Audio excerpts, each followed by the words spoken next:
दोस्तों, एक तरफ ब्रिक्स देश अमेरिका को अलग थलग करने में लगे हैं, तो वहीं दूसरी तरफ अब यूरोप को भी ये बात समझ में आ गई है कि ना तो ट्रंप के ऊपर और ना ही अमेरिका के ऊपर भरोसा किया जा सकता है। और अब फ्रांस ने इतना बड़ा कदम उठाया है कि ये आगे चलकर नेटो के पतन की शुरुआत बन सकता है।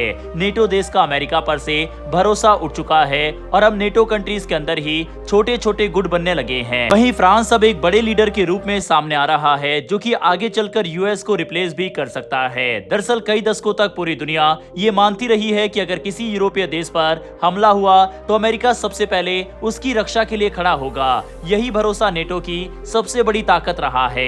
लेकिन पिछले कुछ वर्षों में हालात बदलते दिखाई दे रहे हैं, खासकर तब जब अमेरिका की राजनीति में बार बार ये बात उठने लगी कि यूरोप को अपनी सुरक्षा का खर्चा खुद उठाना चाहिए। इस सोच ने यूरोप के कई देशों को ये सोचने पर मजबूर कर दिया कि आगे भविष्य में अमेरिका की प्राथमिकताएं बदल गई तो क्या वे अपनी रक्षा खुद कर पाएंगे। यहीं से फ्रांस की भूमिका सबसे महत्वपूर्ण बन जाती है। फ्रांस हमेशा से ये मानता रहा है यूरोप को सुरक्षा के मामलों में पूरी तरह किसी दूसरे देश पर निर्भर नहीं रहना चाहिए। आज से कई दशक पहले भी फ्रांस ने यही सवाल उठाया था कि अगर कभी यूरोप पर बड़ा हमला हुआ तो क्या अमेरिका अपने शहरों को खतरे में डालकर यूरोप की रक्षा करेगा।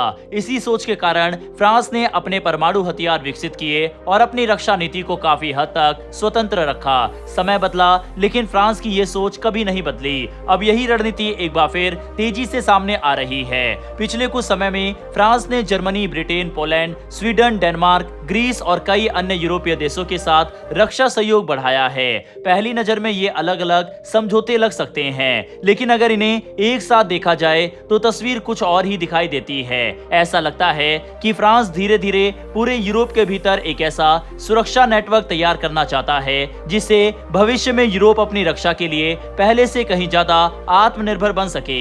सवाल यह है कि फ्रांस इतनी तेजी से ये सब क्यों कर रहा है। इसकी सबसे बड़ी वजह सिर्फ अमेरिकी राजनीति नहीं है। रूस और यूक्रेन के बीच चल रहे युद्ध ने भी यूरोप को बड़ा सबक दिया है। इस युद्ध ने दिखा दिया है कि सिर्फ कूटनीतिक बयान या अंतर्राष्ट्रीय समझौते किसी देश की सुरक्षा की गारंटी नहीं होते। मजबूत सेना, आधुनिक हथियार और भरोसेमंद रक्षा व्यवस्था भी उतनी ही जरूरी है। यही कारण है कि यूरोप के कई देशों ने अपने रक्षा बजट बढ़ाने शुरू कर दिए हैं और कई अन्य साझेदारियां बनाई जा रही है। लेकिन जहां बाकी देश मुख्य रूप से अपनी सेना मजबूत करने में लगे हैं, वहीं फ्रांस पूरे यूरोप में अपनी रणनीतिक भूमिका बढ़ाने की कोशिश कर रहा है। फ्रांस चाहता है कि अगर भविष्य में अमेरिका की भूमिका कमजोर होती है तो यूरोप के पास अपना मजबूत सुरक्षा ढांचा पहले से तैयार हो। यही वजह है कि कई एक्सपर्ट्स इसे यूरोप की रणनीतिक स्वतंत्रता की दिशा में बड़ा कदम मान रहे हैं। अब बात करते हैं उस मुद्दे की जिसकी चर्चा सबसे ज्यादा हो रही है। फ्रांस का अगला बड़ा लक्ष्य है यूरोप के लिए एक मजबूत परमाणु सुरक्षा व्यवस्था तैयार करना।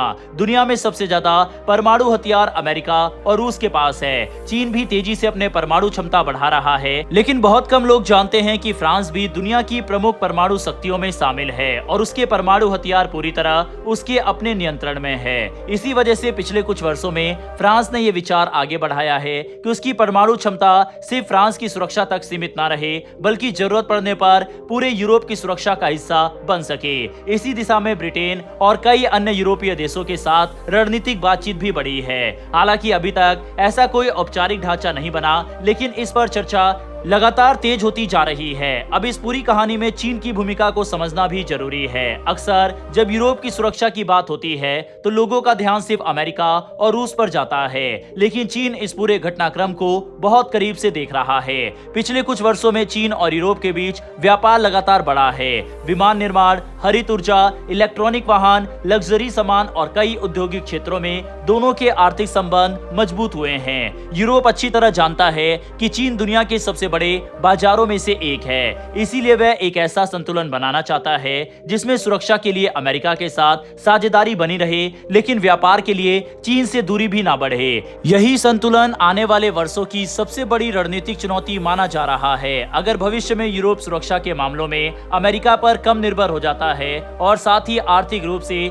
चीन के साथ अपने संबंध बनाए रखता है, तो इसका असर पूरी वैश्विक राजनीति पर पड़ सकता है। अमेरिका चाहेगा कि उसके सहयोगी चीन पर ज्यादा सख्त रुख अपनाए, लेकिन यूरोप के सामने अपनी अर्थव्यवस्था और सुरक्षा दोनों को संतुलित रखने की चुनौती होगी। इसीलिए फ्रांस जिस रणनीतिक स्वतंत्रता की बात कर रहा है, उसके पीछे सिर्फ सैन्य सोच नहीं बल्कि आर्थिक हित भी जुड़े हुए हैं। अब सवाल उठता है, इसका भारत पर क्या असर पड़ सकता है? भारत तेजी से रक्षा उत्पादन, मिसाइल तकनीक, सेमीकंडक्टर, आर्टिफिशियल इंटेलिजेंस और समुद्री सुरक्षा जैसे क्षेत्रों में आगे बढ़ रहा है। अगर यूरोप अपनी रक्षा इंडस्ट्री को और मजबूत करता है तो भारत के लिए नई तकनीक, रक्षा सहयोग और संयुक्त परियोजनाओं के अवसर भी बढ़ सकते हैं। भारत पहले से ही फ्रांस के साथ रक्षा क्षेत्र में मजबूत साझेदारी रखता है, इसीलिए भविष्य में ये संबंध और गहरे हो सकते हैं। हालांकि ये कहना बिल्कुल सही नहीं होगा कि नेटो खत्म होने वाला है या फ्रांस उसकी जगह लेने जा रहा है। अभी ऐसा कोई संकेत नहीं है। फ्रांस का उद्देश्य नेटो को बदलना नहीं बल्कि यूरोप को इतना सक्षम बनाना है कि अगर कभी अमेरिका की भूमिका बदलती है तो यूरोप अपनी सुरक्षा खुद संभाल सके। यानी कि ये नेटो का विकल्प बनाने की कोशिश नहीं बल्कि यूरोप की रक्षा क्षमता को मजबूत करने की रणनीति है। इतिहास गवाह है कि दुनिया के बड़े बदलाव अक्सर अचानक नहीं आते, वे छोटे छोटे फैसलों से शुरू होते हैं जिन पर शुरुआत में बहुत कम लोगों का ध्यान जाता है। आज फ्रांस जिन रक्षा समझौतों पर काम कर रहा है, जिन देशों के साथ अपनी साझेदारी बढ़ा रहा है और जिस रणनीतिक स्वतंत्रता की बात कर रहा है, वही कदम आने वाले 10 वर्षों में यूरोप की नई दिशा तय कर सकते हैं। अब देखना यह होगा कि क्या यूरोप वास्तव में अपनी सुरक्षा के मामले में पहले से ज्यादा स्वतंत्र बन पाएगा या फिर नेटो और अमेरिका की भूमिका पहले की तरह ही सबसे मजबूत बनी रहेगी। यही सवाल आने वाले समय की वैश्विक राजनीति का सबसे बड़ा विषय बनने वाला है। लेकिन एक बात तो साफ है कि डोनाल्ड ट्रंप की पॉलिसी अमेरिका को काफी हर्ट कर रही है। आपको याद होगा कि समय समय पर यूरोपीय देशों का डोनाल्ड ट्रंप के द्वारा मजाक बनाया गया। कई बार मीटिंग में युद्ध जैसे समय में जेलेंस्की की सूट का मजाक बनाना, तो कभी इटली की प्रधानमंत्री का फोटो को लेकर मजाक बनाना, फ्रांस के राष्ट्रपति के पर्सनल मैसेज को लीक करना, यूरोपीय लीडरों से एक बॉस की तरह मिलना, ये सब हरकतें डोनाल्ड ट्रंप ने पिछले कुछ महीनों में किया है।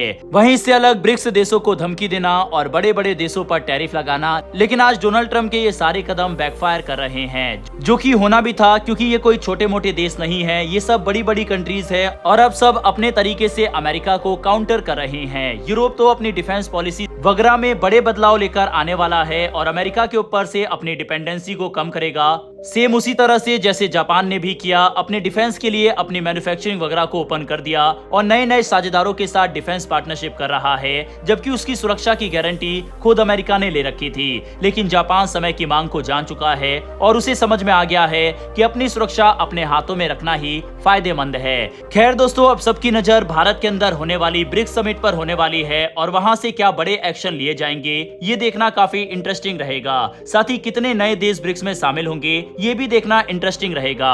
बहरहाल, आपको जियोपॉलिटिक्स से जुड़ी इस तरह की वीडियो देखना पसंद है तो नीचे दिए गए सब्सक्राइब बटन को प्रेस कर बेल आइकन को जरूर दबा लें। फिर मिलेंगे ऐसी एक नई वीडियो के साथ। धन्यवाद। जय हिंद, जय भारत।